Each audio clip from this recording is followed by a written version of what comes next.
BagFuel, baby. Yo, BagFuel, we back. You know what I'm saying? Got my partners with me as Hynaken. always. Ooh. Back in the building.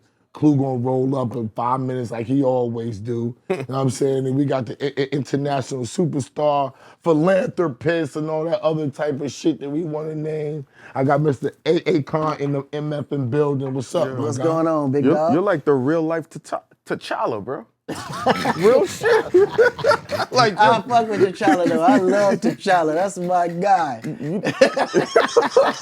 But you know what's funny? We had Davido with us, and we asked him what did that movie mean to like the continent of Africa where you're from, and he gave an interesting perspective. He's like, it didn't really mean that. It didn't connect to us like it did in America. It probably didn't connect to him. Okay. That movie, what it did to Africa was not even, you can't pay that back. Because they didn't do it on purpose. It wasn't something that was different. Like, let's look at the timeline of what happened, where Africa State was before Wakanda. Just, let's really be real, right? People wasn't really rocking. Nobody didn't like give a that. fuck. Not at all. Nobody cared, bruh. Even though that was an artificial idea of what Africa is in the future, it still switched some mindsets to understand what Africa's potential is in the future. So it did change a lot of minds. Like, damn, could Africa really be like that? Yeah. You know what I'm saying? Because before then, it was like Africa was a jungle.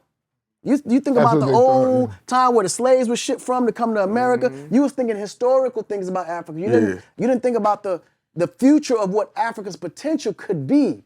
People don't understand it's industrialized at a high level, high scale. We've seen so many black people go and visit Nigeria. You think it's like Lagos or whatever, like it's like a nightclub literally right there, you know? But we was talking off camera, you and Esso were talking, the word pivot, man. What does that mean in business? Like when did you know how to pivot? Well, that's the thing. Pivot is not something that you taught. It's almost like an instinct. Yes. You know what I'm saying? Like, it's like some people are made for this and some people ain't. Is it about planning too? You gotta Planning plan is the everything. pivot. You got to plan the pivot. You definitely got to plan the pivot because it's not something that you can just do off the whim either. Now, you can try to do it off the whim, and sometimes you can get lucky, but anything that goes without planning, most likely you're going to fail. Like, I don't care what it is. You got to plan out a timeline of what you want to do, when you want to do it, and certain things may come unexpected or even come before the timeline actually gets there, and it's that moment that you have to pivot to go into the stage 2. But you got to have your career set up in stages. Whose idea was that? I'm gonna take you back a little bit. When you was hot as a firecracker and then you was just popping up on every independent artist shit around the country. Niggas in New Mexico, all over the whose idea? Because I can't remember the guy you was on. You was on some other dude's record and it was big in that market. Right. And they was doing a big concert. I was like, how the fuck did Akon record reach down there? But then they said you was on either a remix or somebody's record back there. Right. I'm not sure of this. But when I saw that, you was the first one that I seen doing that.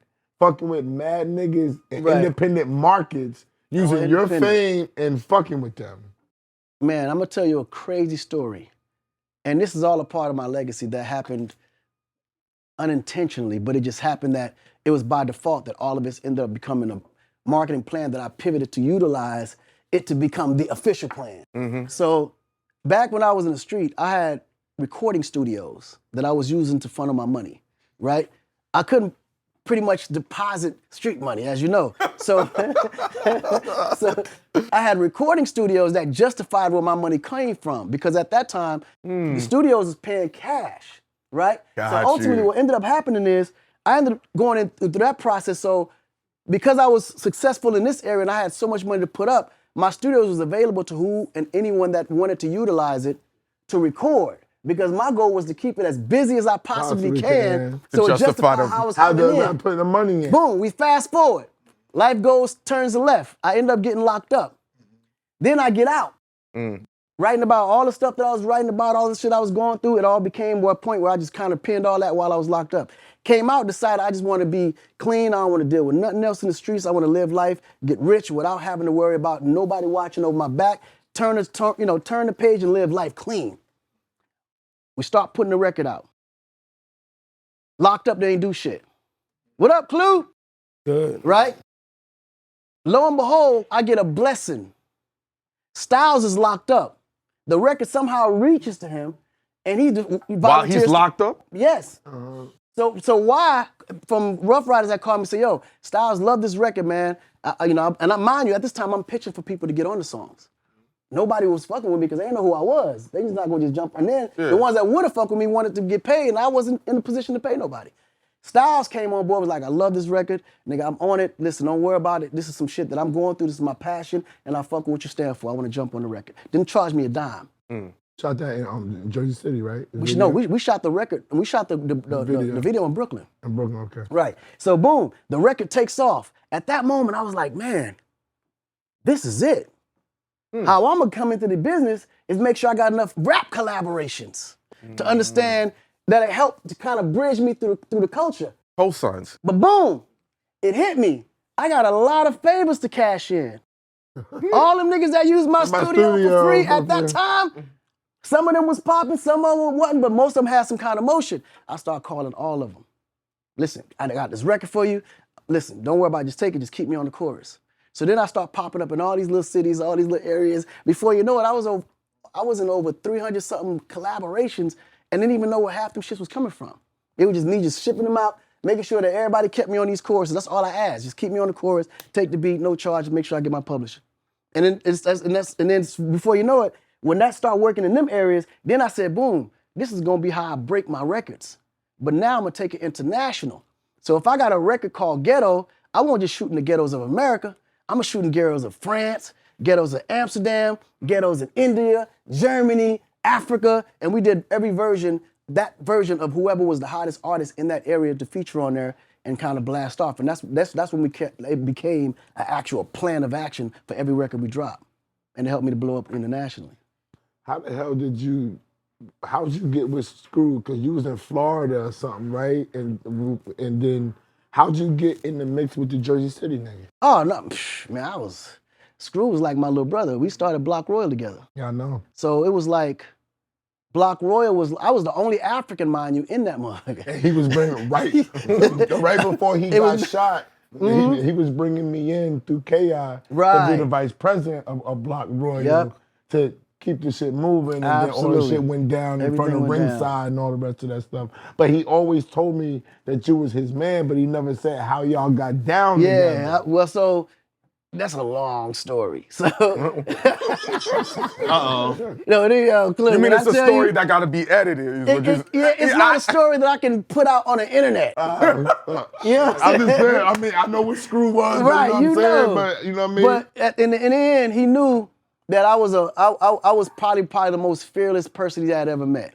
Like, I would go through missions that nobody would volunteer to do and come out clean. He was like, nigga, you fucking with me. Young nigga. So at the time, and I was doing cars, and then one time I was driving, I had stole my pop's car, and I was going to the store late night, and I got 2 blocks, and then the clutch kind of broke. I didn't know how to drive a stick. I didn't know shit. Burnt the clutch out. I almost burned it. Screw saw me and was like, nah, you gotta do that. Listen, it's all in the clutch, it's all in the clutch. So he literally within 5 minutes, he taught me how to drive that stick. Wow. And 2 minutes before I learned, as I'm pulling off, the cops get behind us. And clearly I just take off. But I'm learning how to drive the stick for the first time, and I'm ramming that thing. Boy, Screw is on the passenger side at this point. So, yo, you can imagine how scared we both were. Especially him, because he like, nigga, I know you can drive with a stick. We definitely getting caught. And somehow I pull that thing off. We end up losing homie. I mean, the pole, and then we came back around. I parked the car, went in, but when I got back the next morning, he pulled me in front of all them niggas. He's like, yo, listen, I know, because at the time, Block Royal was really meant for Puerto Rico. Spanish, I'm about to say Spanish. I'm gonna be 100%, all Spanish. Right? I know that, we know that. I mean, I know that. So you know, Screw was like, listen, I get it, Khan is one of us. So everybody kind of accepted me on that level. So it was like factions of how we kind of moved, because anyone that wasn't quite Puerto Rican like came through me, and everybody else went through this process of how it actually went through. But everybody had to be vetted a certain kind of way from a perspective of having courage and just being a real stand-up dude at the end of the day. So everybody was solid, everybody was fearless, and then we just locked in with each other. I don't think you live life until you've had a real police chase you. Nah. I had them chase me in Canada. It's the best. Yo. Well, no, it's cool. not. It's not Yo, the best. It's I'm not. No, cool. yo. At that time, young and fearless. Yo, it was so it's the real. rush. They had to close off the highway and put the cars across both highways to catch us. Because we had ran through one of the first roadblocks. That's Yeah, crazy. so, you know, it's a different. Sheesh. Those are the days. What happened, Cliff? I don't think I've been to police chase. You've been rich too long.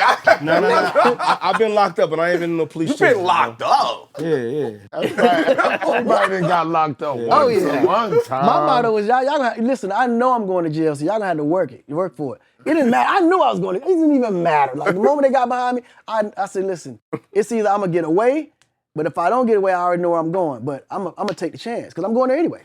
Well, make it easy for them. What was your introduction to Jimmy Iovine, man? Oh, Jimmy, man, that's my angel, bro. Jimmy was probably. There was only a couple people that he gave the lane to. Yeah. And you was one of them. Dre was one. Yep. Will I Am. Will I Am. Me, Will I Am, and Timbaland. And Pharrell. And Pharrell. he all the did, time. but not like he gave it to us though. Yeah, and Timbaland, for sure. Timbo was his guy. Sure. Yeah, Timbo. But Jay, of course, Dre was like the nucleus of what made him start getting interested in producers at all. But what's the conversation he gives to you when he's gonna give you the lane though? Is there Well, conversation? you know when he's giving you the lane, when he lets you come in his building and give you the keys.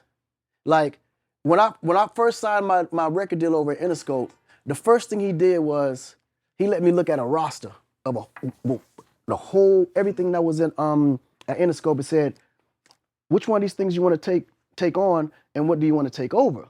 So basically what he was saying was you had artists that was legendary artists that I can be attached to, or it's new artists that I can either put under my wing or just help to develop and be a part of it. And he'd give you equity in the projects, everything. Like Jimmy was the kind of person, if he trusted you, he ain't question you. Like he knew what he believed in and he just let you do what you do. So that was one of the process how I even got Gaga. Gaga was already signed to Interscope. Oh. She was one of the artists that was, brand new artist. They wasn't quite sure what it was, but they knew it was something special, right? And some moment I peeped that I already knew what that was. I was like, come on over here with us, right? But for the most part, I had Pussycat Dolls first. Then he had me go and do Gwen Stefani. Mm-hmm. When them two joints went off, he already knew what time it was at that point. Then he was like, yo, what do you want to do on the urban stuff? And I said, nigga, Bone Thugs and Harmony. So he would just let me pick the shit I wanted to do. Then it was like a kid in the candy store. As a producer, you know what I'm saying? Then I went and got Snoop, put him on I Wanna Love You. That was gone. Then it was time for me to get whatever I wanted. Nigga, I want Eminem. Put him on Smack That. So I had the whole roster to do whatever I wanted to do. And everything we touched in that building, we ain't missed. There's no better feeling than having a cheat code, but then executing the cheat code. That's the beauty. That's the real key. Like That's the beauty. And with Jimmy, he don't give you there's no borders or no red lines. He just he just say, do what you do and wake me up when you're done. When I say Cardinal Official, what do you think about? That nigga's a monster, bro. Cardi is one of the guys that I always felt that just, like, he was a special kind of artist for me because not only was he a great executive, he was also a great A&R, right? And then he was just so grounded, like just one of the most outstanding, grounded motherfuckers, but super, super talented and had no ego whatsoever. You know what I mean? And at the time when I picked him up, he was killing Toronto. Like T-Dot was his That's my guy. you know what I'm saying? Like that was his space. So the question was, okay, how do we get him out of Toronto? Because so oftentimes when you got an artist that's so dope in a specific region, it's hard to break them outside of that. That was like one of my biggest challenges was trying to break Red Cafe out of New York. what was holding it back? Not him, but It was a combination of him too, because Red, at that time, he had the whole tri-state smashed out. Yeah. You remember how Red was? Yeah. Like, I always felt to myself, I was like, damn, that's 50 Cent on steroids, but without the wow. overly, controversial aspect of it. I always felt that Red could be the one that actually crossed over into diamond status without taking controversy with him. Well, But what about with French Montana? How come that didn't work out for you? it did work out. I ended up doing that with Diddy. Yes. But I understood that that's what he needed to be there. But I also thought that because Diddy at the time was king of New York, Red Cafe needed to be there too. So to me, it was like two layups without having to do much work. And Diddy would take it from there and take it where it needs to go. Got you. You understand what I'm saying? It wasn't until later when I realized Well, French, I think we need to focus on the fact that you're African though, bro. Like, nigga, you from Morocco, nigga. Yeah. Like, you know how big that market is? Mm-hmm. Like, if you embrace Africa, you out of here. That's your ticket to international. Mm. And from that moment when he embraced that Africa, everything changed for him. But otherwise, he would have still been the same New York rapper with a whole bunch of features. Mm. Now, how'd you get in tune with T-Pain? T-Pain was special. That one landed on my lap. My little brother Boo brought me that one.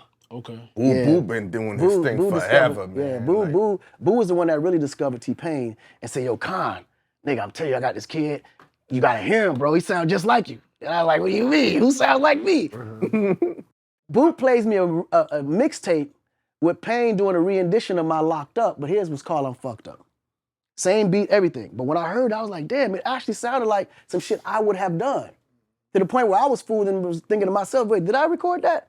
That's how good it sounded. You know what I'm saying?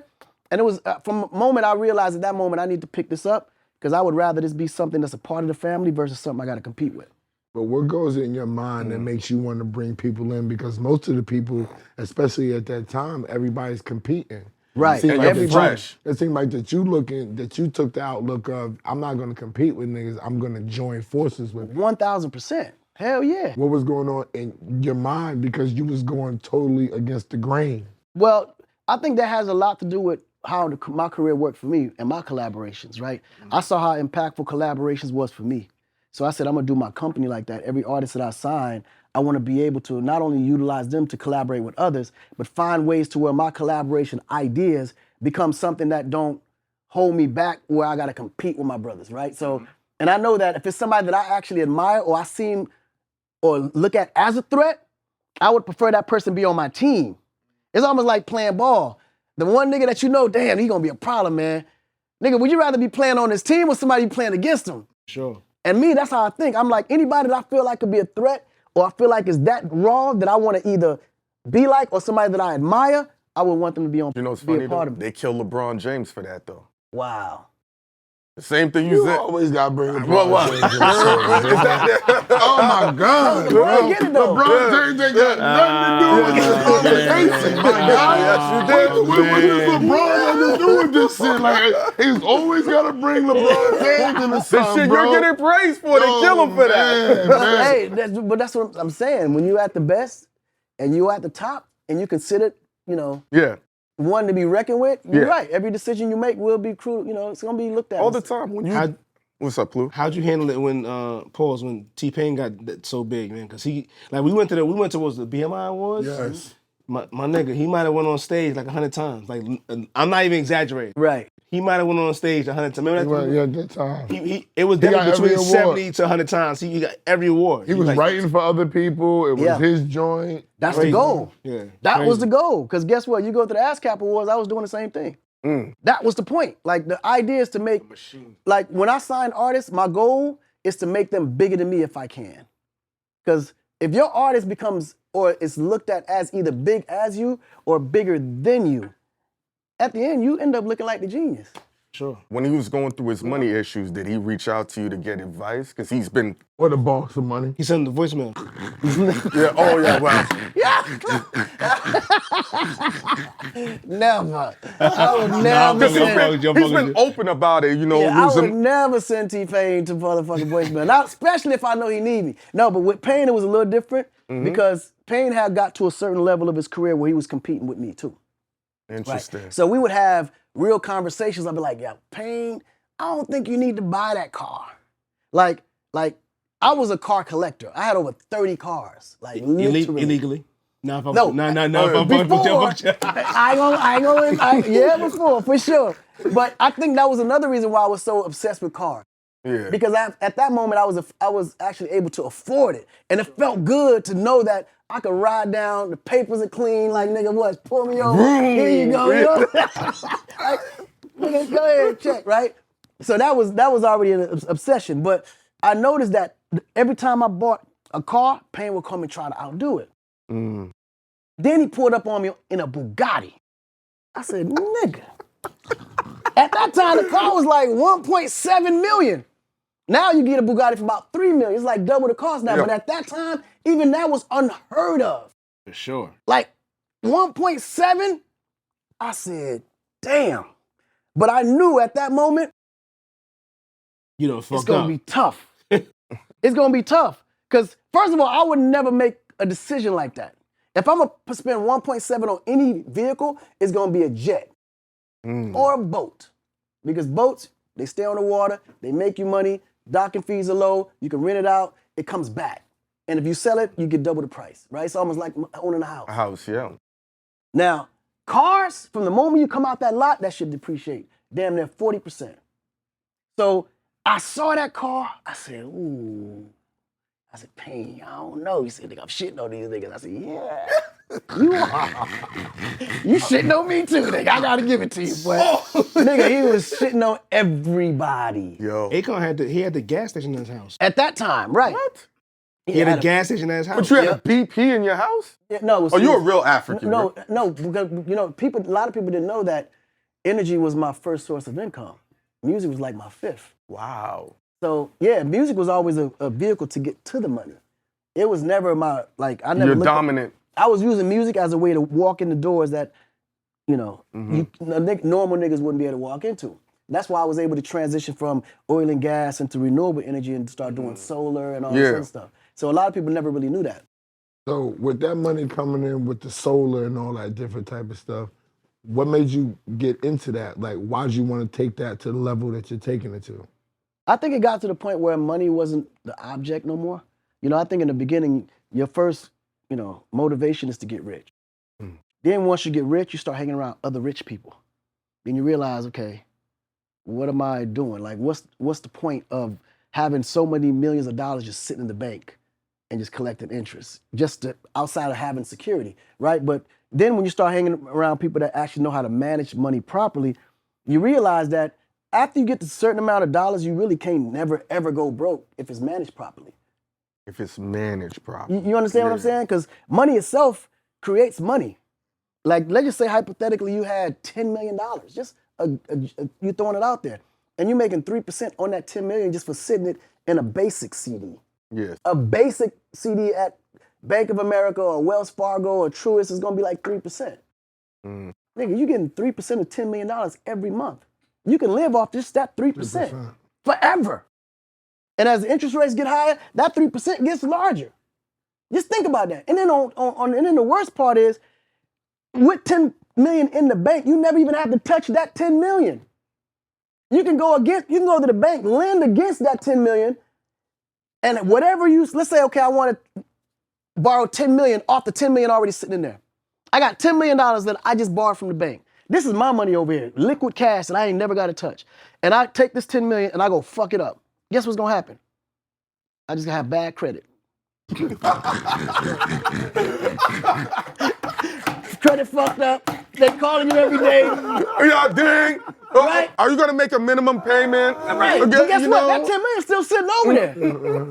Now, Because that's business credit. They can't take it personal at the money end of the from day, business credit. and then you probably get smart like the white boys file bankruptcy. Now that money that goes in the money wind. that You bad. ain't never got to worry about it no more. And And circle then you right back build your up. credit up 5 more years and borrow more money. So it's a cycle. Like, this is why rich people never ever go broke, because they utilize the system, right? And then you got people that really take it to a whole nother level where the reason why money continues to go and families continue to stay, you know, constantly wealthy is because they know how to maximize the insurance of funding. Like, Clue, let's say hypothetically you got $10 million, and I'm gonna use $10 million real frequently. Yeah, you throw that money, you Around. throw that number around crazy. No, no. Like it's nothing. We just gonna talk bro, about 10 million. But I Look at promise you, Clue's face. I promise you, if this nigga Clue go through his numbers right now, how much money he spent in the last 10 years, it's more than $10 million. The problem is when we spend, we don't count it because all that shit that's adding up, we don't think about it because it's just little paper here and there. But when you really think about how much you actually receive, and I never thought about it until I started doing taxes and started paying attention to how many taxes I was actually paying. I was like, nigga, I couldn't believe how much money I was actually making, right? So let's go back to the insurance thing. Let's say hypothetically, you got $10 million and you insure yourself to be worth $10 million. You put a $10 million policy on yourself, and God forbid, the worst rap story happens and you're not here to join us no more. Not only we have the money that you got in your bank at $10 million, but you also get another $10 million that will be paid through whoever your funding family is, through whatever trust you set up to keep your family going. And you do that with all your kids and all your family members. So that means if anything happened to any one of them, we get money. their value don't change. Their value actually doubles to keep the family rolling. That's what the Rockefellers did. Bing, bing, bing. Set the trust up, borrow money against the trust. Right. But and black keep it people rolling. don't understand trust. I set up a trust. I That's set up true. a trust for my father, and my father thought we was trying to trick him out of something. He's like, I never heard this. I said, yo, bro, I don't trust the trust. Who does that? That's when you are financially not literate at all. My father's a country dude that believes in work and save. There you Work and save, and that's it. So when you bring new shit to him, like, yo, bro, that will is trash. If you really don't want the white people to get your property, you don't want me to have to fight for the land, you have to put this thing in a trust, homeboy, and pay for the trash. Yeah, because you save it anyway. Akon, So I you might paid put for the that whole account, trust, Mr. and the lady was calling him, and when it came finally to fucking sign it, she's calling me for 3 weeks, yo, your father's not picking up the phones. I'm thinking something's wrong. He's like, I don't trust He's like, nah, I don't trust the trust. I'm not fucking with him. Oh man. That is too How's it funny. feel to have been in jail, used to allegedly steal cars and all that, and now It's wake not up what he did. allegedly? It was very alleged. It was super alleged. Allegedly. It's not what he did. Allegedly had a life of crime, allegedly at one time. How does it Allegedly. feel to wake up on this side of the game now? Nah, it's the best. Do you ever think about, like, damn, like, look at, like, I never imagined all these fucking zeros, and I didn't think that my life would take me to where it's taking me? Every You're day. legitimately famous. Every day, bro. You know, and people can never conceptualize that. Right. You know what I'm saying? And you worked for that. Yeah, that's just a blessing. Mm-hmm. You know, I believe that God gives us all specific talents. And the moment you understand what that talent is, Yeah. and you know how does this talent work with whatever my purpose is? And I think the part that we always miss is that purpose, right? So everybody get rich and famous, then the first thing they do is celebrate themselves for it. They want to ball out, da-da-da. But no one takes the time to say, damn, God gave me this for a reason. He put me in this position for a reason. What is that?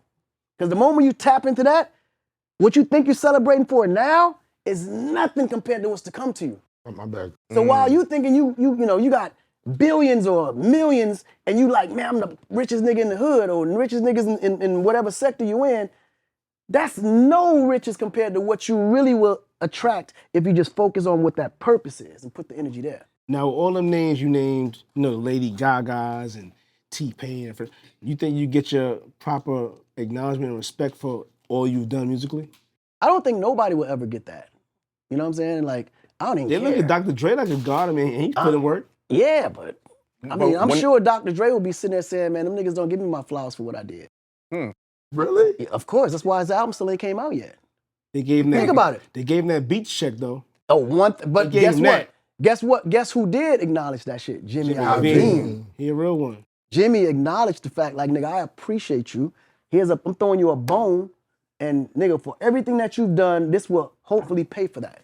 The culture that you helped build and everything that you helped to, you know, like your collaboration in the music business, even though at that time, probably the most controversial shit, it did shape our culture to an extent, and I appreciate that. And that was ultimately will.i.am's idea.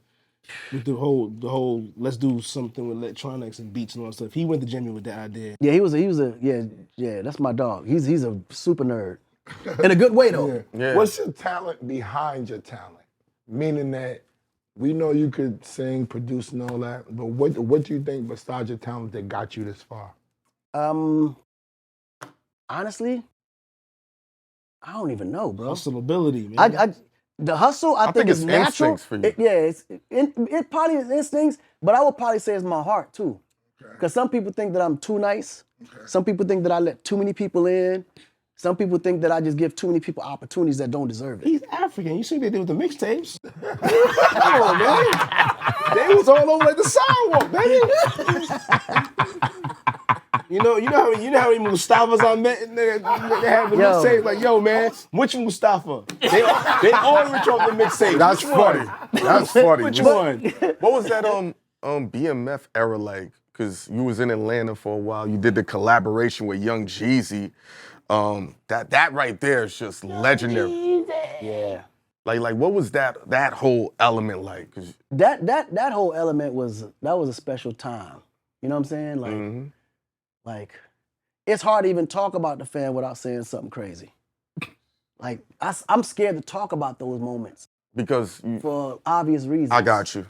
That makes sense. You understand? Because everybody else been getting jammed up for their stories. 1,000%. Like, And there's everyone had a contribution to a certain level of it, but I think when it comes to the idea of what BMF was as an entertainment company and the vision that Meech had to clean up, what he was trying to do, and his idea of what he thought Jeezy would be for that was a little bit different from the time me and Jeezy actually locked in. You understand what I'm saying? Yeah. Because I had got the call from Meech about Jeezy, and then Blue brought him to the studio, because Blue at the time was handling all of the BMF entertainment, right? So when Blue Da Vinci called, he was like, yo, meet me over, what studio was that? I want to say it was, damn, which one was that again? Patchwork, It right? wasn't Patchwork. Yeah, it was Patchwork. It was Patchwork. Patchwork, Hell okay. yeah, it was Patchwork. So we got to Patchwork, and Blue played me this nigga fucking mixtape. And I was like, this the nigga hard. Then not shortly after, Jeezy came walking in, me and him connected, and we just locked in immediately. Like, we just linked instantly, man. And at the time, I was moving real heavy with DJ Nando.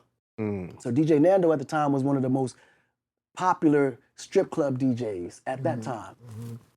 And he just made it a part of his set like it was a fucking, every single day he played the whole mixtape literally every day, the whole from top song number 1 all the way to song 11 or 12, however many songs in there. And he made the mixtape a fucking city anthem. I didn't know that. No, literally. Like the mixtape was playing on fucking repeat in the club. You couldn't go on a major Friday or Saturday and that shit wasn't jumping and everybody knew the lyrics, like from top to bottom. And as you know, when the song was played, BMF would be in that motherfucker just throwing goddamn... Crazy. Going nuts. Let me ask you a question. All these bills, goddamn. So with the whole shit with Meech, man, like he sat up, did his time, came home. It feels like everybody done turned on him, man. Right. How you feel about that, man? Oh, me and Meech had some talks about that. He don't Recently? Yeah. Like he does feel slighted because he felt that, him and 50 should have sat down and had a real conversation as men, because he been in there for 20 years. He don't know the feud that's going on with 50 and whoever else. All he knows is that when he got out, Ross came through, showed some love. While he was locked up, Ross made a big-ass song that was, he think I'm Big Meech, Larry Hoover. In his mind, Ross is just paying homage. He not understanding the politics of what's happening in the music business he felt was that, you could say, serious, that it had to warrant what Fifth did. You understand what I'm saying? I don't think it's only one person. I seen like multiple people taking shots at him. It ain't been just... Yeah, but what hurt him the most really because he really got love for 50. And he appreciated everything that 50 did for his son. So he just felt like that situation could have been handled better between them two, right? Everybody else, he ain't really tripped much because he always felt like, when you're the man at the top, it's gonna be some jealousy. It's gonna be some people that feel like, they got something to say. And his whole thing was, they also could have had a real conversation with him instead of putting it out on the internet to make it seem like he ain't what it say it was. Because to be honest, bro, ain't no snitch doing 20 years. You're just not doing that. You know what I'm saying? Like, he wasn't a snitch before all this. So all of a sudden he's a snitch now? Like, some things you just gotta be real. If you in the streets for real, you understand how this game is all of this game is played. But I honestly believe that both of them niggas are good niggas. Like, Fifth is a good nigga. Meech is a good nigga. If I could have it my way, I would have them niggas have a seat, man. Sit down, talk about it, clear this shit up. That's You know that's what I'm a saying? great perspective. Yeah, because candid. they both good niggas. Not only that, but they both mean so much to the community. They both mean so much to the culture. Like, that's the beef I would never want to happen. Like, I don't even like the idea of hearing that, because I know both of them personally. I believe that it's, there's something there that could be fixed, bro. Like, honestly. Now, what made you slow down on making the music, though? The music, Africa would slow me down. Building your city? Yeah, I was building a city. A lot of time in Africa doing a lot of philanthropic work, but more from an investment for-profit type of situations. But it was like I was, again, chasing my calling. Like, I always believe like my calling now, knowing what I know today, is to develop Africa. How do you keep all the online stuff out your way when niggas cracking jokes, when he talking about Oh, nigga, I laugh with him. I love it. Nigga, I love it. Listen.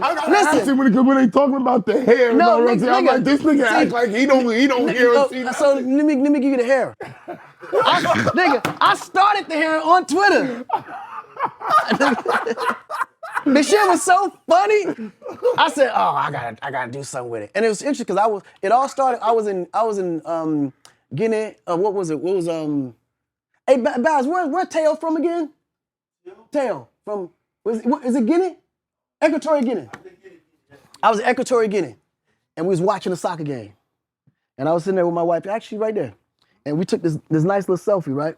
So when I did it, one of my fans just naturally put a piece on my head. Yo, No, hold on. Yo, the internet's undefeated. No, listen, it was so funny. I said, damn, this shit is hilarious. And I realized shit had like 1 million or something views. I said, you know what, let me play with this shit. I just want to play with this for a minute. So then I posted the one with me with a bald head, and then one with half my head on Twitter. When I told you that shit set off a challenge that went so crazy. Oh, man. And then I said, first I was laughing, but then some of that shit I was like, man, fuck this nigga. I thought you really did that shit with your hair. That's why I asked. No, but nigga, I did. But Yeah, he did. I did. This is what I'm trying to tell you. Yo, he's a real nigga, yo. Yeah, I did. Nigga, I did. This shit looked right. Like, Let me shake your hand. I said, nigga who don't got no hair, I gotta shake your hand. no, right. So I was in denial, right? Me 'Cause, too. I've been come on, there. Coming up, nigga, I had the waves, everything was Yo, right. my shit was. It was stupid, spinning crazy. Then all of a sudden, the front part Started just, being a little yeah, weird. started getting weird. And So- you're like, this a bad hit. It's grown so weird. what I did, I said, you know what? I'm gonna go to Turkey where everybody go get it right. I went to Turkey, but it just wasn't full enough, right? But the shit was so painful. I said, I'm not going back. I'm not going back. So I meet this barber, nigga, super nice, man. He put the joint on, shave your joint, put it again. He put you the found the rug right. on, he put the no, rug but on. it wasn't the rug at first. Hold on. When he first do it, the first week, you can't tell the difference. But I travel a lot, so I can't come Maintain back. it. You gotta maintain that Nigga, shit. so after a week, now it's like, okay, cool. I gotta put 2 do-rags on and push it all the way down. But boy, so they caught me at some moments where I ain't been home in like 3 months. Got him. So, nigga, Got him. huh? Got him. Like 3 months I hadn't been home to get it right. So after a while, I was like, you know what, man? Rip the Fuck rug it, it off. is what it is. I said, you know what, but it was crazy because after this started happening, I started to literally identify how many other niggas in the industry actually do it and got it. Yeah.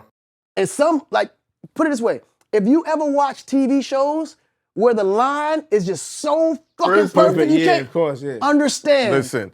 Yo, Nori's running around with his rug on like it's nothing. Yeah. This nigga about to do a flat top and everything. No, I mean, but it's just flat though. Think about this. Steve Harvey had motherfuckers fooled for years. But we I never snitched on him a know. long time ago. Nobody believed Nah, me. but it come only- on, listen, man. his His shit was paused too perfect. His It's hair- too Everybody- perfect. Every girl thought that was real. Men knew Nigga, this. I thought it was real. I ain't gonna lie. Oh, man. Because guess what? When my shit was first done, nobody knew. Actually, nobody first, knew. It was till later when I realized We had this. I gotta be able to maintain it. I either gotta bring the barber with me, Yeah. or I just gotta make it back in time. Right? like that. My schedule was too heavy. It was too heavy to keep it up. But that's after real we nigga had shit. so much fun with it though, then I said, you know what? Let me just cut it off. And then when I cut off, I realized it actually looks better. It's less maintenance. Now I'm cool. You know what I'm saying? I can't wait to cut this shit off too. I'm waiting. I'm for that time. What happened with the Drio? Oh, the Drio? Oh, no, nigga, that's the funniest shit ever, right? So cool. No, Drio was all set up. So me and Kevin Hart got this thing where we're gonna actually come out with the line Drio, right? So I was in Harlem, and I got a lot of Senegalese out there that just love me, right? So, you know, every time I always support the tables. I support. Took over 116. Oh, they own They own Harlem. 116. It's over. Yes, Harlem's like little That's Senegal. where you got that French Montana watch? No, I got that from the China. I got that from Canal Street. I got that from Canal Street. I got French watch from Canal Street. Hey, hold on. I'm gonna tell that story. I'm gonna tell that story after. Let's bring it right back. I'm gonna tell that story after. Yeah, That's two. I'm gonna tell that story after. I'm gonna tell that story. You've been outside too long. Let's keep it on Drio first. Let's keep it on Drio first. Oh my God! Oh God! So boom, Nigga crazy. I catch my guys over there in Harlem, and I'm there. I said I want to support. And he pull out this hoodie. He's like, man, you gotta get it. I said, no problem. How much is it? He said $45. I said, here you go. Boom. Cool. So now I got it on. I'm on my way to Miami to go do what's the name show. And I said, yo, I'm gonna represent for you. Don't worry, I'm gonna represent for you. He said, all right, cool. I said, make sure you watch. What's the show again? I said, make sure you watch Drink Champs. I'm gonna be wearing it for you. I'm gonna make sure I shout you out. Right? So I go do the Drink Champs and I come back. Right? Oh man! It wasn't till I got the edit back. Right? It wasn't till I got the edit back and Nori was like, yo, nigga, this shit going viral. I said, nigga, that's what I'm talking about, bro. We need to do more of these shows. He said, nah, but not for what you think is going viral. Oh man! He said, nigga, he said, where'd you get that jacket? I said, what, the Drio? Oh man! He said, wait, Drio? I said, yeah, that ain't Dior, nigga, that's Drio.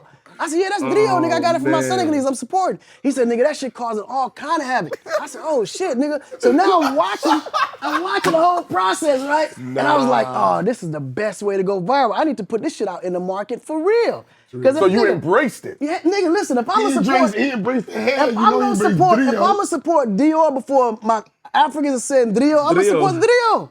I'm gonna give my Africans the money. That's hilarious. This is real. I'm giving my Africans the money. Absolutely. All right, so now, the watch. The Canal Street watch. The Canal Street watch. So boom. Nigga's crazy, boy. I had just met French. We was together for probably about 6 months. And I was like, man, it's a cool nigga, man. This is my dog. I gotta do something special. I gotta do something special for him. So You need your own TV show. Man, I gotta do something special for my dog. That's my dog, man. Good We can't dude. get through this interview. I gotta do something special for him. So hold on. So this is the era now. We all on new money. Oh my gosh. Yeah, I'm not gonna lie to you, nigga. I was watch ignorant. I didn't know what the brands was. I just know what I like, what looks good. Yeah, that I didn't makes know that sense. there was specific brands and watches and all this. Yeah, I was making money, but I wasn't You was still knowledgeable. hood nigga. Yeah, I You was wasn't still a hood knowledgeable as nigga. to, like, all I saw was the watch. It looked dope. I've seen other people wear it before, and it looked like the right Give my shit. man that. Give my man that. Right, so I go and I say, ooh, they got the white bands too? Yeah, let me get one of those. Matter of fact, I'm gonna get that one in French, and I'm gonna take that red one right there, right? So I put on my red joint, and I come up. French came to W. He's like, ooh, that watch is crazy. I said, yeah, you like that shit, nigga? You like that shit? I said, yo, guess what? He said, what? I said, here, nigga, it's yours. He looked, he said, oh, shit. So now me and him locked in. Like, everywhere we go, I got my red one on. So now, mind you, when I gave it to him, this is a symbol. It's a token of my appreciation for, nigga, who you are. You know what I'm saying? Like, you're a good dude and everything. So, in my mind, nigga, listen, I paid $1,000 for it. That shit was expensive. Like, right? We gotta make this an animated series. So boom. 2 weeks later, French called me. He said, yo, Con, man, what's up with you, man? I said, what's up, nigga? You good? Are you going through something? He said, nah, man. I went to go take my watch. I said, what happened? What happened? So I'm thinking somebody tried to rob him. The shit broke or something. He said, yeah, man, I went to go take that shit to get clean. And the jeweler told me it ain't real. I said, what you mean? That shit clicked, don't it? Yeah, he said, yeah. I said, do it tell the time, to skip the time? He said, no. I said, this shit is real. What do you mean? What do you mean not real? I don't understand. I don't understand what you mean when you say it's not real. He said, bro, this ain't a real Hublot. I said, what's that? He said, Hublot, nigga, like this is supposed to be a Hublot watch. I said, shit, I don't even know what a Hublot is. I said, what, you don't like the watch? You want me to change it up, switch it? He said, nah, man, I can't wear this, man. I said, well, shit, I don't know what I want to tell you, bro. I spent $1,000 on you. You want to give it back? He said, nah, I left it with the jeweler. At that moment, I'm confused because I'm like, damn, what did I do wrong? I'm not knowing that watch is a specific replica of something that's out there that costs 50 grand. I just know that I love the watch, and even at that time, I felt like $1,000 was a lot to spend on a watch. Knowing what I know now, clearly I would have been. I get it now, but at that time, I was just like, man, that's fucked up, man. I spent all this money on this watch. This nigga don't even appreciate this shit. You know? You know what I'm saying? But now I understood. I understood later. Did you get him that car too? Huh? The car. I think the same time he signed, he got into a car. I think it was said that you had given him the car, son. Oh no, that we was fronting. All right, cool. Yeah, we just pretended to be. I wasn't that rich. It's called marketing. Yeah, it was marketing. Yeah, that's brilliant. Marketing and promo. It worked. Yeah, that was marketing. What's been the obstacles building your city, man? They're like, yo, what's taking Akon so long? What is he doing with the money? Is he robbing it like how the Haitians be robbing the booth? Because I'm Haitian, so they always plundering the coffins. Yeah? No, it's not that. I think people kind of fail to realize sometimes when you build an infrastructure how long it takes. You know what I'm saying? Like, think about how long it takes for you to build your house. That's gonna be about 19 months, easy. And that's if you got great, contractors, everybody else. So now we talk about building a city. These are things that takes 10, 15 years of development just to get phase 1 going. Yes. And I think my biggest mistake was I promoted it heavily before I got it started. Gotcha. You know what I'm saying? So that was your start time when you started. From the moment I said I'm about to go do it. Oh, you started. You want to clap? It's hip hop. You want to clap? It's hip hop. Yeah. They want microwave. Yeah, Right away. So when I say, I'm building a city, so now I'm thinking, okay, I'm gonna have time to get the plans together, promote the shit. I had, the 3D rendering all on the internet so people saw what it was gonna be looking like. I'm not knowing that people thought that the city was already up. Because they're saying there's a race between you and Dr. Umar Johnson who's going to get their shit up first. Dr. Umar's doing a city? No, a school. But the school hasn't been built yet. But I built over 20 schools already. Oh, that you smoked them, man. The schools are easy. Yeah. I'm talking about building a city. That's a full infrastructure. The city is crazy. Yeah, it's a full infrastructure. When did you learn the importance of promo and marketing? I You're a learned genius that at it. early. Yeah, I learned that real early. Because, that probably came during high school. Because I remember in high school, man, when I was dealing with them cars, I would come to school. Allegedly. Well, I didn't do the time for it, so it's Okay, cool. so we I would come to school. If it was still an open case, then yeah, nigga, be a legend like a motherfucker. But I would come to school in a different car, like every week. So a lot of the students and especially the girls, they all looked at me and thought I was rich. So I would play in front like I was this African prince and shit. Right, like coming to America. Zamunda. Oh yeah, 100%. Zamunda, the king of Zamunda in this bitch, right? You know what I mean? So it helped to kind of mold my whole persona of, this African nigga that got money coming back, because nobody couldn't prove I was broke. You know what I'm saying? So that all kind of stemmed from just understanding that marketing is kind of creating a certain look and environment and giving it a fluff that makes people not only believe it, but actually look at it like something potentially worth supporting. Yeah. Being that the whole Afrobeats shit blew up, Right. and being the music mogul you are, do you feel like you slept on the genre a little bit? I mean, I'm sure you heard it and seen it. You had to. Let me explain what warms my heart. What warms my heart is I can come out and really tell the story. Okay. Because I helped introduce it internationally. When I left me doing music in 2008, I spent my time in Nigeria developing what you see today as Afrobeats. And all of them can attest to it. Wizkid was the first artist that we signed officially at the time. And then we went and signed a group called P Square, which was the first group that made it internationally. Wiz was just he was a local Nigerian star before we touched him, and then it opened up to a bigger market. You're like the cool Herc of Afrobeats.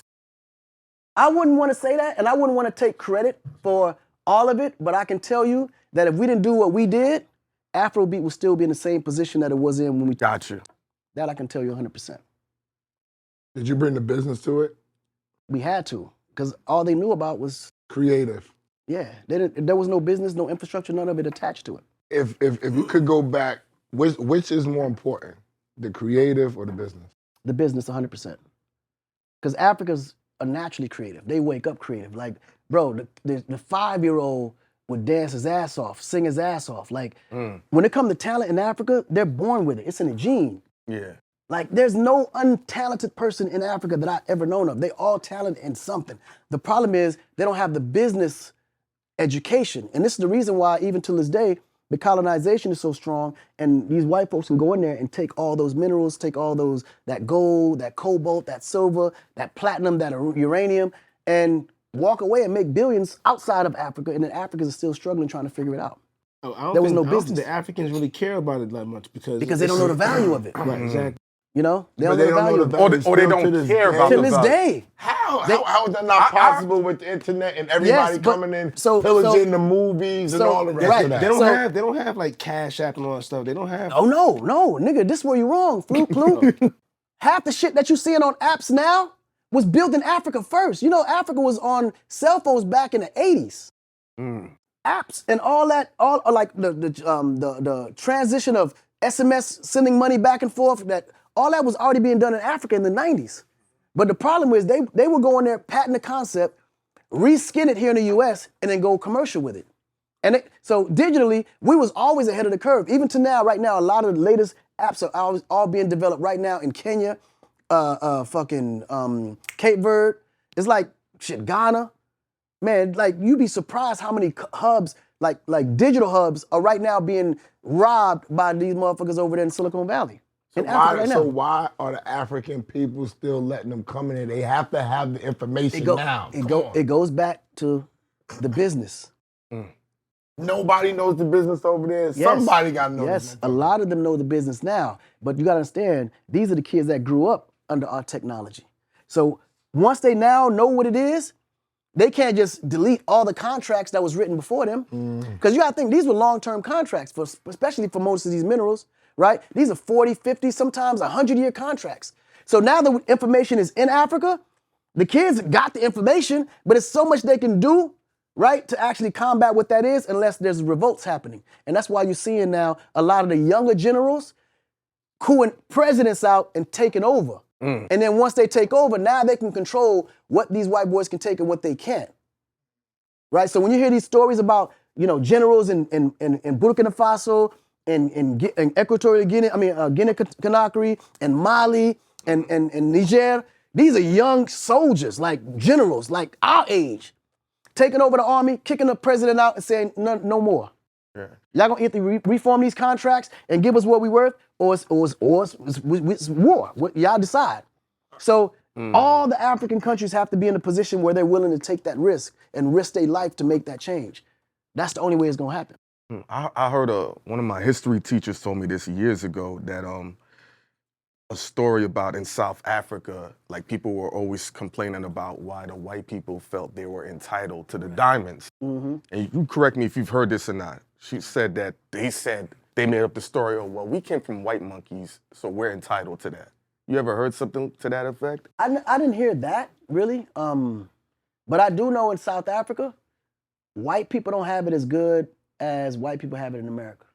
Wow. South Africa is probably the one place in Africa that was able to switch the table, where the white folks live in the hood and the black people are living good. Really? Yes. I've been to Joburg and Soweto. This is why Elon Musk is fighting for those white folks in South Africa now. Because he feel like they're being mistreated and there's no equality. White people in Yes, South Africa. exactly. Africa!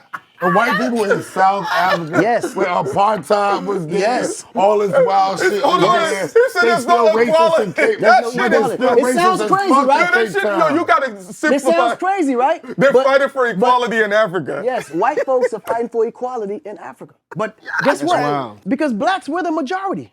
Well, that makes And sense. guess what? In South Africa, they've united. So they can't run that on them niggas. Now, if all the other countries do that, They're in trouble. we good. We will be the superpower of the universe.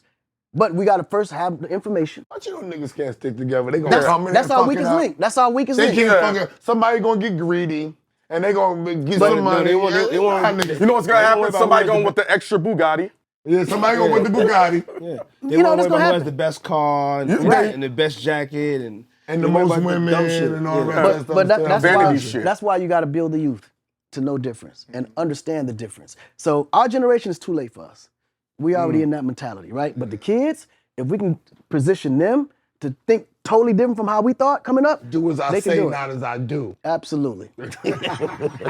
Who's the illest African you've ever met aside from yourself? Like, was it like Hakeem or somebody?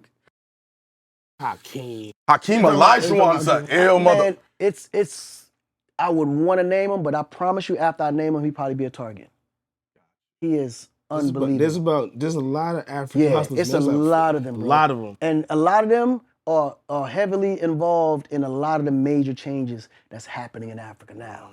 So they're powerful. They understand what needs to happen for Africa to actually have its moment. You know what I'm saying? Getting back into music, new single. Why? What is the love to reintroduce yourself? Man, that's the part I felt like was missing. You know, because I took a hiatus, but it was like, it felt like something was missing, man. Like I just had to get back to the music. It was like my life wasn't complete without that music part. Even though, like, you know, older artists are now being viewed as just your time is done, go away. It's not, the labels won't even push an older artist. You're not gonna get that marketing and promotion. You still wanna put it out there for that level of scrutiny now? But that's the thing, I don't depend on the label. Everything that you're seeing is on me by myself. Because I've been in the game long enough to understand how the game works. I've been here long enough to build all my relationships, know everybody that came up with me. They all most likely are independent or started their own companies. So what we used to ask for or need for the label support, then we don't need today because everything is straight digital and it's from you straight to the consumer. So you go direct to the audience now. Yeah. You know what I mean? And we got in a position where we can financially do it. We can push records at radio. We can push records digitally. We can push records from video, all the platforms. We got everything we need. If you know the business, it ain't hard to do it yourself. If an artist comes to you, what would be the way you would want to launch their career? What would be needed to launch their career in today's climate? Oh, they would have to put the work in. Aside from the work. But that's the thing, they don't believe the work exists. Yeah, they don't work. They don't believe the work exists. Because maybe they don't know how to identify the work. Nah, they don't. They don't work. They be knowing they want to skip the line. Yeah, they want to skip the line. Yeah. Clue said it right. They don't want to work. They don't want to work. Look at all the people. When I choose artists now, I choose the work ethic. That's the whole thing. Let me show you something. Anthony Edwards, right? He thought he was good. So when he went for his pre-draft workout, he went to a whole bunch of teams. Then when he went to Golden State, even though they had the second pick, he saw Steph Curry worked. He said, hold up, everything I thought was work was way different. He had to change his trainer.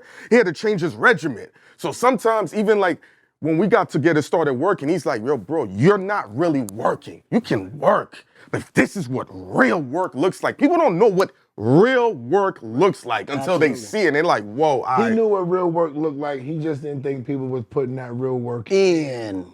He knew what it looked like because as soon as he saw it, he identified it. Immediately. There it is, right there, nigga. He knew what the fuck we gotta work. And niggas know when they lazy. Niggas know when we can take us and say, fuck music content niggas. Yeah. I told Clue, I said, Clue, Ghost said, people are not gonna recognize us until we do 100 shows. That scared a lot of people. Yeah. We said, well, 52 weeks in 1 year, we do 2 shows a bit. We're gonna have 100 shows, nigga. Yeah. And nobody, I said, when we come on the camera, nobody's gonna outwork us. Period. You're not gonna do more work. You're not gonna go as far, as hard as we go. And then when you pop out, the proof is the proof is here. Yep. You know what I'm saying? The work ethic is what nobody's working. Niggas that wanna be DJs ain't perfecting their craft. Oh, nigga. They not perfecting their craft. Clue, you can speak and don't let me speak for you. But nigga, your era of DJs and your era, nigga, like, I remember, I thought this nigga was a fucking record label. His tape was the first mixtape that I ever played that had multiple artists on that motherfucker that you ain't had to pay for no rights to. I thought he actually had a company and bought those rights. I had a fake company like yours with the cars. You know, like he made the idea of mixtapes actually sexy. Yeah, that's the word. He's like the pioneer of mixtape. You can't think mixtapes without thinking DJ Clue. No, he was the first celebrity mixtape nigga ever that the world knew as a DJ though. You follow what I'm saying? Yeah. That shit ain't come by him sitting in the crib chilling. I definitely. I can only imagine. I was definitely trying. Couple mixtapes a week. I was going crazy. You couldn't flood this. If there was a mixtape on the streets, it was his shit. You could be at a table with the Africans and say, I want a mixtape. You're going to find 10 different Clue mixtapes. Every different fucking genre. R&B, hip-hop, reggaeton, I don't give a fuck what it was. Fact, though. It's a fact. Wrong. It's a fact. You couldn't escape it. So at the time when the shit worked, now all the other DJs felt like, whoa, I can do that shit too. but it was never like his because he was already ahead of the game. But by they that saw the time. work too. But that's what it took. But they didn't put the work in. And then for the ones that didn't put the work in, They fell by the those wayside. are the niggas saying, man, his shit alright. Alright. Ain't fucking with my shit. Yeah, But they all felt like they all fell by the I'm gonna tell you what wayside. really happened. I had my mixtapes and they was popping like, Queens and then in Brooklyn. And then I went uptown and uptown was, Yeah. With the everybody legends, was Kid there. Capri, Right. Ness, so like when I bought my tape, they was like, so I'm like, oh, all right. I see what I gotta do now. I gotta step my game up. All right, cool. So that's when I came back with a tape with nothing but the most retarded exclusives. Right. And they couldn't do nothing but be like, oh shit, they played it and It was a wrap. It was sold over. out. Yeah. So then I just kept going from there, man. Look at I had to adjust. Yeah. And that's what I be saying about people in the And the game. pivot. People, we see talk that about the pivot that pivot. nigga hit you with? People, he said he saw it, he looked, and he knew went what exactly right what he had back. to do. It's all about making the pivot on Yep. time and fast. Nigga. Yeah, and You gotta identifying recognize. when that pivot needs to happen. Yeah. And only workers can identify that shit. When you're a worker, off top, okay, what I'm doing ain't quite enough. I gotta do that to get there. And you know what? And now we're making the basketball analogy. I really realized when I went to OKC, Kevin Durant was opening a restaurant. So I go to OKC, I'm thinking it's gonna be like, real party time. Right. We went to the event, did the event, and the shit was over at 10 o'clock. Yeah, So, okay. so he like, yo, it's one of those places. he's like, yo, go back to the crib. I got a studio there. You know what I'm saying? We're gonna work with him. I'm gonna meet y'all over there. So I'm figuring out, yo, where he went to. This nigga went to the gym to go work out. Wow. He went to go get an extra workout in before. The party. No, after the party. After the party. After the The party. party He go was get a over. shit. He told him to go to the crib while he went to the gym before he get come some back to buckets the up. crib. Yeah, so then in my mind, I'm like, I get it now. Like, you know what I'm saying? First of all, OKC is kind of boring. Yeah, no, clearly. no disrespect. It's kind of boring. It is. So, I seen Harden, Westbrook, Surge. KD. Yeah. They went there. And it became a beast. Surge too. Then you see Shea Gildress. Yeah. SGA, He did Jalen OKC. Williams. Did nothing to do but go to the gym and work. Right. So it's easy for you to. Yeah, so you got to go to work. You got to go to work. It's like with Floyd. He would be in a Why nightclub. was I about to just say Yeah. that? And He's the one Because nigga, he's in your bro. fucking mind. Yeah. That nigga will leave the motherfucking club Yep. And jog. and go motherfucker hit the miles, bro. Yes, sir. And then you wonder why he the champ Yeah. and why he can talk all that shit and actually back it up. He's putting the work in. Putting the work in. Work is key. People don't think work is key because everybody want to go to YouTube University. Right. And And then skip they're the gonna line. cut the line. They're gonna be a DJ. I remember when I was first starting to DJ, and I would be like, "Clue, what am I gonna do to get back? Get back practice." What the fuck you gonna do? You ain't just gonna go to the club and drop a record. Practice, and I'll be like, Yo, practice. bro. Practice. I booked a big event in the city for me and an artist. So it's like a big weed event. So we go there, right? So I'm like, y'all need a DJ? I'm like, nah, we got that already. Bro, the music was terrible. The records was like coming in wrong. I'm like, yo, what the? I'm like, yo, is this nigga a real DJ or is this somebody's friend or something? Like, I was Somebody's confused. friend. Like, how do you hire? I don't know, man. Yeah, because they don't value the fact that music sets the vibe. It does. We don't do that. When I did my business brunch on Sunday, no disrespect, 3 Stacks, I was killing 3 Stacks. Like this is your job. This is what DJs don't realize. Setting the vibe and the tone is your fucking job. Absolutely. And you're not DJ Clue where you could just play a record and watch the crowd and they gonna chill look at you. and talk on the phone. He been doing this shit for 30 fucking years, my nigga. Right. I need to see you dropping records and sweating, rocking this crowd. Right. Sweaty. Rock this fucking crowd. I'm pointing out if that woman's not dancing, and they're not walking in this motherfucker dancing, you're gonna get fucking fired. You're my man, Yep. whatever it is, but I'm not risking my shit for you. Take your DJ shit seriously. This is not a strip club. We need continuous flow, my man. Fluidity. Absolutely. That's what we're looking for from a DJ. I'm not looking for right now. I'm looking for what hits. If you're a top 40 nigga, then take me from Madonna all the way Right. through to Akon, Right. all the way through to Gwen Stefani. Do your job. Period. And I'm cool. Right now, people don't do their job. You said before the camera had cut on, you had referenced luck, man. Like, what does that mean? Because sometimes, I've said that with S, sometimes people use luck to like disrespect your success.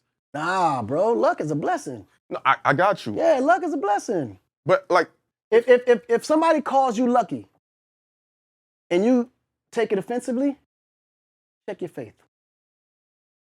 Check yourself. I agree with from that. a faith perspective. Yeah.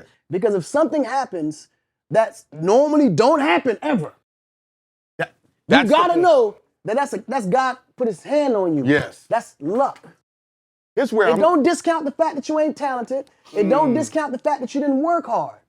But if something that normally never happens in any sector happens, God put his hands on you and chose you. Yeah, That's I agree. luck. I agree with that part. Right. But you have multiple #1 singles Some of that was luck. consistently. Not all of it. This is what I'm saying, though. Right. So if everybody comes to, yo, Akon got lucky. He had 11 #1 singles. 11? 11 ain't lucky. That's 11 ain't how, lucky. I know but that. A couple And people- of them and in there A is. couple of them in there is. Yeah, I don't mind that. Because guess what happens with blessings, right? Mm-hmm.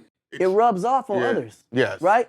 It's like water. If my hands are wet and I shake your hand, guess what's gonna happen? It's gonna get wet. Your hand gonna get wet too. Mm-hmm. So if I hit a #1 record legitimately with hard work, right? Mm. Guess what? It infects everybody around it, including other writers, other producers, other artists. They're gonna want to be attached to that success. And if I'm attached to successful, talented people, it's only right that that happens again twice. You understand what I'm saying? And he started it off by saying he got lucky. Right. The Law of record attraction. started off slow. It just so happened it worked its way to Styles got P, lucky and niggas go, and then because you thank turn the you. luck and Into you turn the success. luck into And a utilize big that. Answer business. this. Absolutely. And this is my last question. Mm-hmm. In hip hop, everybody always bigs up, their jail legacy, but you haven't. Knowing that that's a cheat code. Why? I mean, what's the point? Like, you gotta understand, my life wasn't built to satisfy everybody else's journey from a perspective of wanting to be something that they're not. Like, I don't look at being locked up as a medal to have. Actually, I was dumb as fuck, the fact. Like, if I got locked up, I was dumb. I should have been smarter. That's not, like, I don't want to promote the fact that I'm a dumbass nigga. Gotcha. I'm just being honest. Now, to some people's credit, they've been locked up and been attached to something that they should have never been attached to because they were committed. I mean, they was convicted and they didn't do the crime. Yeah. But even when in situations like that, that's where fate play a part. Because again, God is going to put you through certain circumstances to prepare you for whatever your purpose is. You understand what I'm saying? Mm-hmm. So if I'm growing up making dumb decisions, I'm going to find myself in a place that God's going to remind me that I do have a purpose and the decisions I'm making are dumb as fuck. You need to take time to think about that shit. Gotcha. That's what being locked up did for me. It made me understand, damn, what the fuck am I doing here? Is this a life that I want to be like surrounded by all my life? No, I got to switch this shit up. This shit is not it.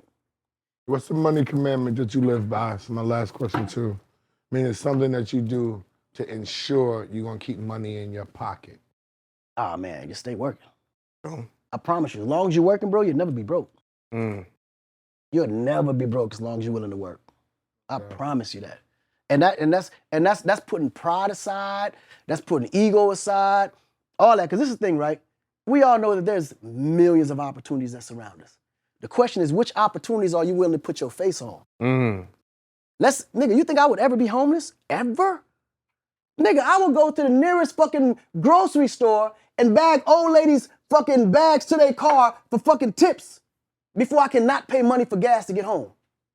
I won't get, nigga, huh? Some people don't have that mentality. But exactly. So it goes by, no, but that's why he's who he is. And I remember By any means. when my money was low and he called me, I was like, yo, my money low. I think I'm gonna have to do this. He's like, your money low? How? Right. He was like, you, nigga, everything ain't gotta be through fucking music. He was Thank like, nigga, you. I'm reselling, I got a whole company and I'm reselling sneakers, nigga. I was like, you? Nigga, exactly. Right. I was like, yo, I could be, it's just real shit. He pulled me in his car and said, yo, you gotta get your shit together, bro, Period. because other things you could be, everything So not gonna what be you could sexy. be doing? Everything ain't supposed to be Everything not sexy. gonna be sexy, but it's money out Can here. I tell you But something? That advice is Can why I this tell you show something, works. bro? Survival ain't never been sexy. Wow. At where, nigga, only in America, survival is supposed to be fucking sexy. BagFuel. Good luck. Yo, BagFuel, like, subscribe, super thanks. Go to the website, cop his sweatshirts, the BagFuel babies. Go cop my cookbook. DM me for the consultations. And you already know we hit 100,000 subscribers. Only 1% of YouTube shows do that. And we on our way to 200. It's moving fast. That's it. We out. And Yo, where they gonna get your single at, man? oh yeah. Oh, log on to akon.com. Y'all get everything y'all need. You heard the man. Support him. You got the mixtapes too. We out of here. Yo, Clue, while you bullshitting, nigga, we gotta get one of those in. Let's do it.